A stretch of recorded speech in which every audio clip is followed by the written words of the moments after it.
baron Haussmann, les immeubles ont maintenant l'eau courante et le gaz à tous les étages. Les quartiers populaires de la ville se trouvent, eux, au nord et à l'est. Belleville, Ménilmontant, et bien sûr le quartier de la Bastille, qui rassemble les artisans et leur habitat modeste. Ici, l'eau se tire dans la cour, ou dans la rue à la fontaine municipale. Ainsi va la vie souvent difficile dans les passages industrieux du faubourg Saint-Antoine.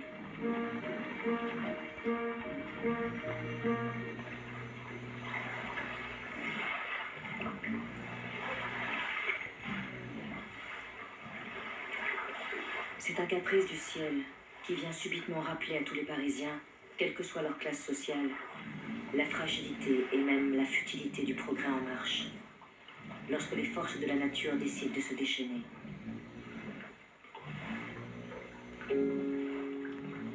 En 1910, après plusieurs semaines de pluie, la Seine déborde de son lit, pour se déverser progressivement dans les rues de la capitale.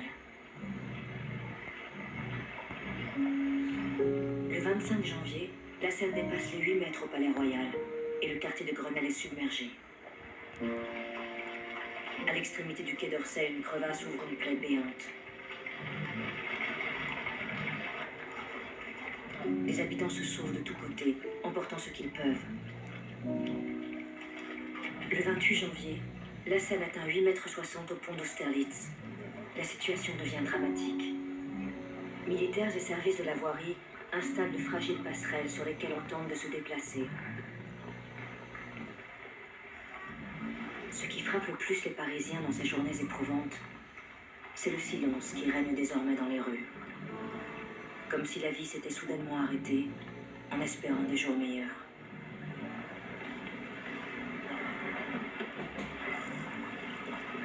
Alors que les conditions sanitaires s'aggravent brutalement, il faudra attendre plus d'1 mois pour que la décrue soit effective.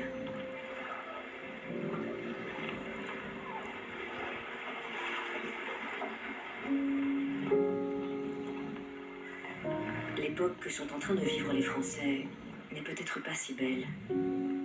Et comme un signe du destin, la catastrophe qui vient de frapper Paris ouvre dans le pays une période de fracture et de tension.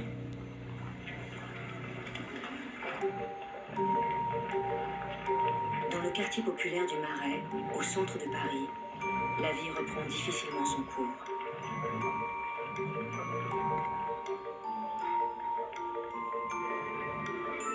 On mange une soupe pour quelques sous dans de petites gargotes qui ont pignon sur rue.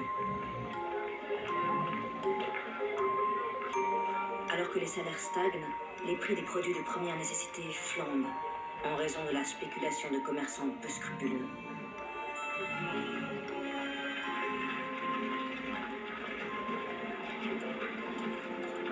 La situation sociale devient de plus en plus tendue.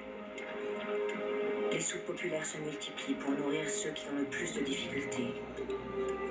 Le prix du beurre a tellement augmenté en quelques mois qu'une famille modeste ne peut même plus en acheter. La colère gronde contre la vie chère. Plusieurs corporations se lancent dans des mouvements de grève de plus en plus offensifs pour réclamer de nouveaux droits.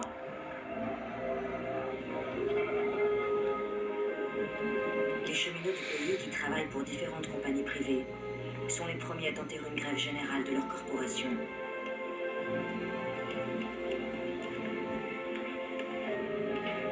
Les trains sont à l'arrêt. Pour mettre un terme à la paralysie, le gouvernement envoie la troupe occuper les dépôts et les gares, comme ici à la gare Saint-Lazare.